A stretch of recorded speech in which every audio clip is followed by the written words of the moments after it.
My name is Lela Rose, and this is my road to legacy.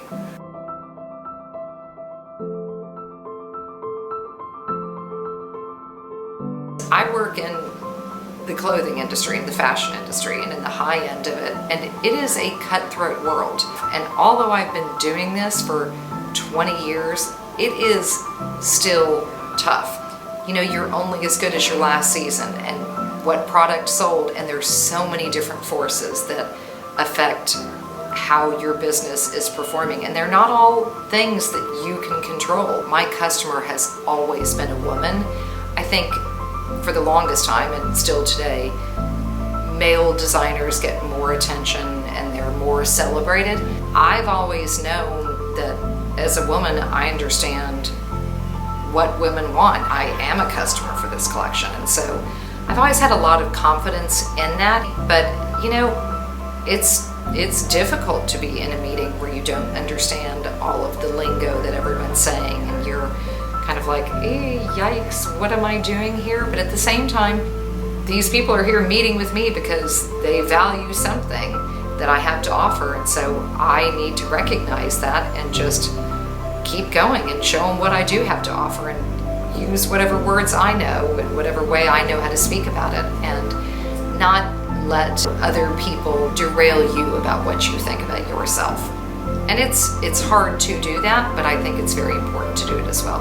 I started my business about 20 years ago, or a little over 20 years ago. When I started, I had been working for a designer and thought, okay, I'm going out on my own, and started making one-of-a-kind pieces for people, and would be on my apartment floor cutting out fabrics and sewing them together myself, and then decided, okay, I was going to try to start selling to stores and make a whole collection.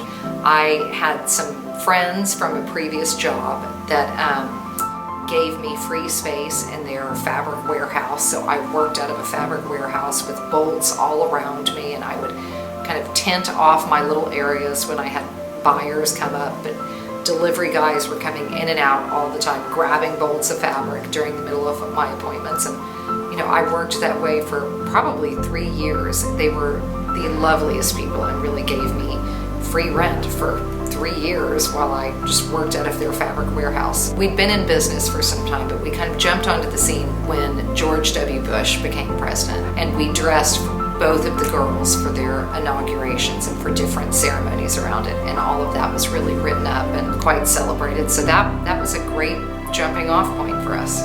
Dressing the Bush girls definitely helped introduce my collection to stores and gave some legitimacy around the product and the design. Everyone was writing up what was Laura wearing and what were the girls wearing, and so we were always part of that roundup of a story. Michelle Obama wore probably 5 or 6 different outfits during the time that she was First Lady, and it really happened kind of through working with her stylist. She's someone else I just love and admire, and I love what she did for the fashion industry. I think she recognized her potential to really catapult American fashion, and I think everyone in the fashion industry has always really appreciated that with her.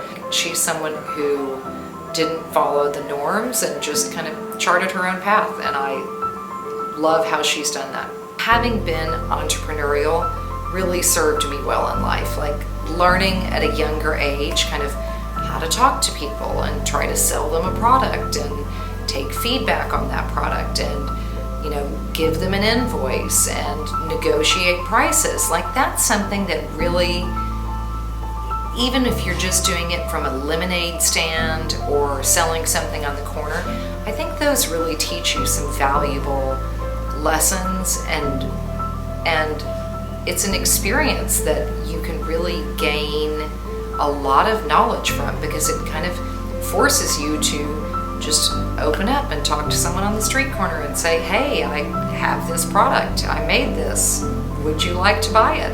And it just opens up this conversation that you're not going to have otherwise.